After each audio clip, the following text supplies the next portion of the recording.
Hi everybody, this is Dino Chris, and welcome to a special episode of Prehistoric Facts. This is going to be the first episode of what we're going to be doing what I'm going to be doing is actually be talking about some prehistoric animals that you guys have voted for, and the animal that you guys have chosen through Facebook is Pteranodon. And this episode, we're going to be talking about Pteranodon. And let's start off first by what time did Pteranodon live? Pteranodon actually lived in the basically the Middle Late Cretaceous period, and that is probably within like 85 to 75 million years ago.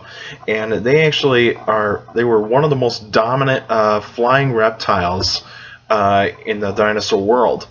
And what they actually what most fossils have been found are most of the fossils have been found in the central United States, but they've also been found in other parts of the world, like in South America and some parts of Europe. But mainly, most of the fossils have been found in North America. But they have been basically been around. They've basically been found most of areas where there's been seaways and some basically a lot of limestone deposits actually have Pteranodon fossils from 85 to 75 million years ago. There's three kind of species of Pteranodon. One actually kind of looks more like this. It actually has like this. Oh, excuse me here. It has this crest, this pointed crest on its head, and it actually is mainly for display. And mainly the male's crest would be much larger than the females. The females would not have that much of a big of a crest, because basically the males have to advertise the females that they're of mature age, they're actually healthy male, and they're a very dominant male though too. Mainly they're going to mate on land. They're not going to mate in the sky, which would be too awkward to do that. And you won't even see birds or bats mate in the sky, because it would be too hard for them to mate in the sky. Because if one of them is actually trying to mate with the other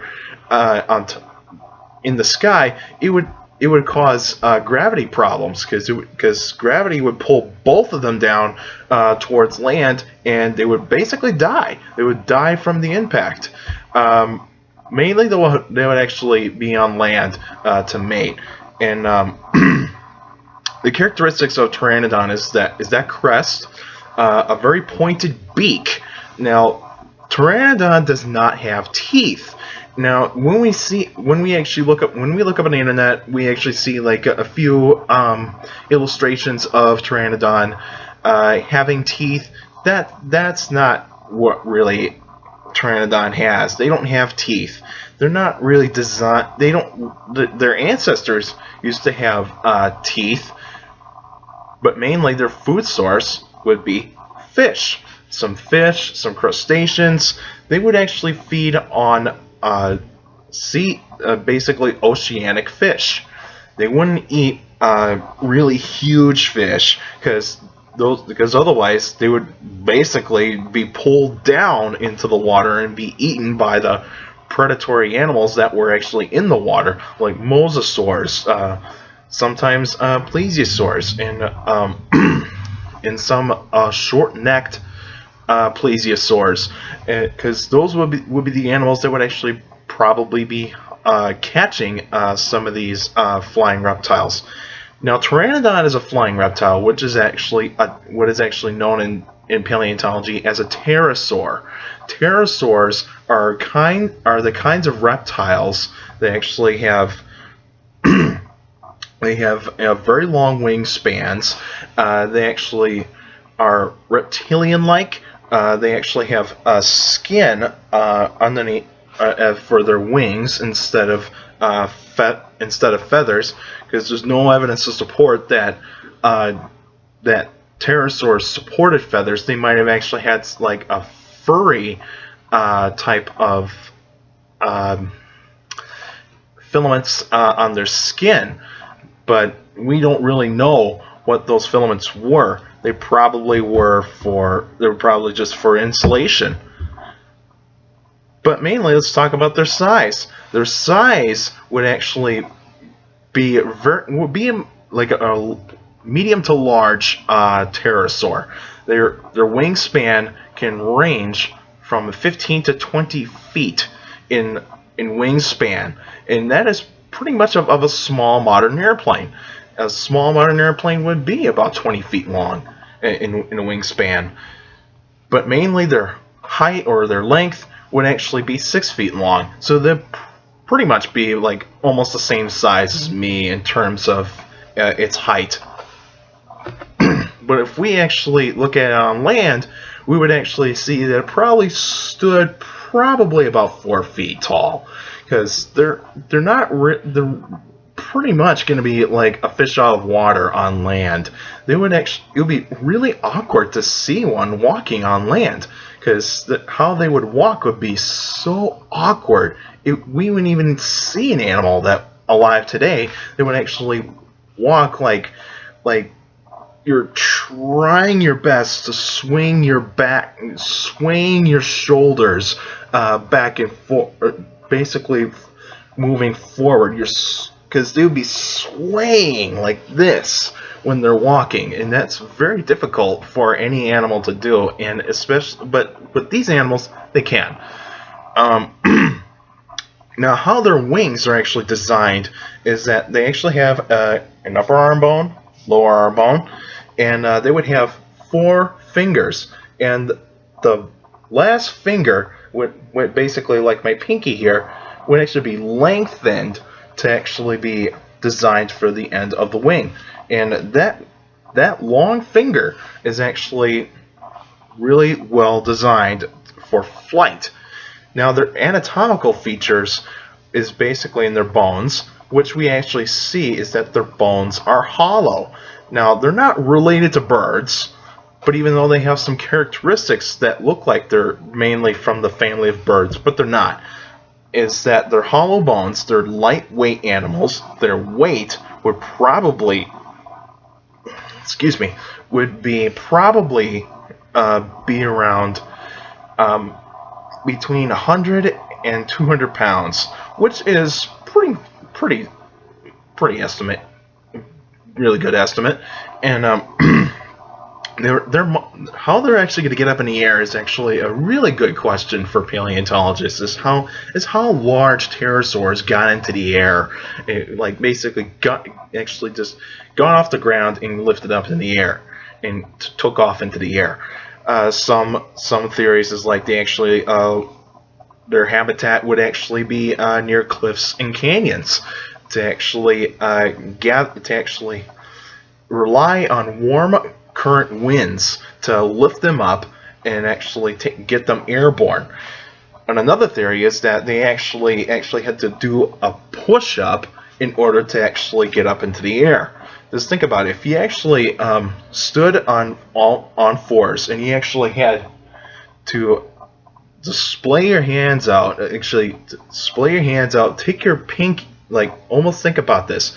If you took your pinky and turn it to a 90-degree angle and actually try to take off with 3 fingers on you and your back legs, and you just pushed up, and I mean that is actually going to be very difficult for us typically, because we can't bend our pinky 90 degrees. But with these kind of flying reptiles, Pteranodon, they actually are. They're probably going to be. I think the best bet is that they did a push-up. If they live near cliffs and canyons, I mean, yeah, that'll be a really good idea to actually just not waste a bunch of energy, just to make a simple push-up to get up in the air. And probably what we'll see out of behavior out of these animals is probably like pelicans. They would probably be behaving like pelicans. Pelicans actually are very, very based in areas where there's lots of water, and basically they're mainly around like in huge lakes. They'll be around and near the ocean, because that's where their main food sources are. They actually eat fish and crustaceans. And what I mean crustaceans is meaning shellfish, you know, basically like some seashell, some invertebrates that actually have like crabs. They'll probably eat crabs, small crabs, probably some shrimp, and maybe some krill. That would actually eat krill if they have to. And basically their main diet's going to be fish, because fish is their main diet, and they would actually eat more They actually eat fish to keep up with their metabolism. They're probably going to be warm-blooded animals, considering of how much energy they have to use in order for flight, and how to take care of their bodies when they're up in the air. They're mainly gliders. They're not going to be flapping their wings constantly like a hummingbird. They're actually going to be They're going to be gliding. They're gliding animals. They can do power flight, but they're mainly gliders. They do not flap their wings constantly like some birds do. They're actually just gliders, because they're not really well designed to flap their wings constantly. And when we actually look at like bats, they flap their wings constantly. Some birds, like birds of prey, they're excellent gliders. They'll flap their wings a little bit. I mean, I think probably the behavioral style of flying would probably be like the birds of prey.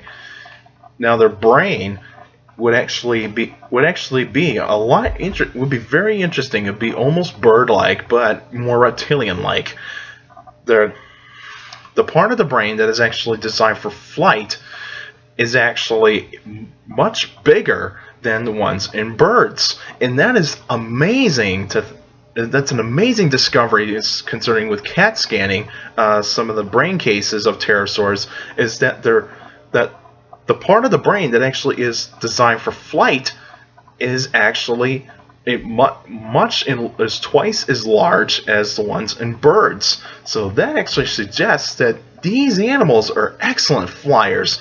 We would probably actually be seeing them as probably more efficient flyers than birds, because considering that they actually don't use that much energy, and they actually don't have to really depend on like multiple currents of wind. They would actually be using a lot of warm air currents. And I would probably say that Pteranodon is probably one of the most successful pterosaurs of all time. And after Pteranodon, we actually see some larger pterosaurs in the late Cretaceous, before most of the pterosaurs, dinosaurs, and marine reptiles went extinct about 65.5 million years ago. Pteranodon went extinct after 75 million years ago, because basically their environment changed. Their food changed, and they just didn't adapt. They just never adapted to the new environment and to the new food sources. And also, the marine reptiles were getting much clever enough to actually capture flying reptiles above the sea level, and they're basically above the surface. And that is really how most of these pterosaurs probably got eaten by these marine reptiles. But limestone deposits like in Kansas and probably some parts of Colorado actually do have great fossilized pterosaur remains based a lot of them Pteranodon around 75 million years ago. All right, that's it for now, and we'll actually continue with some more new episodes of special episodes pretty soon.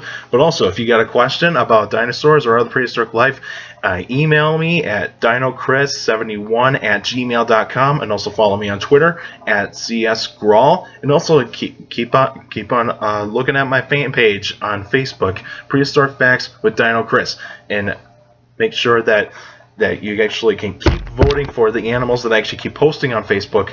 Let me know which ones I'll actually do a special episode on those. And the next special episode will be next week, so hopefully you guys vote enough animals.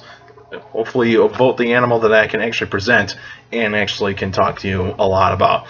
Alright, that's it for now. Make sure you take care of the people around you, and also for young people out there, make sure to listen to your teachers, your parents, and your guardians about education, because those are the people that are more important in keeping your education going further in your future. Education is very important in your life, especially when you get a job. It is very important. Alright, I'll see you guys later, and I'll see you guys for the next episode of Prehistoric Facts with Dino Chris, and also another special episode. See you then.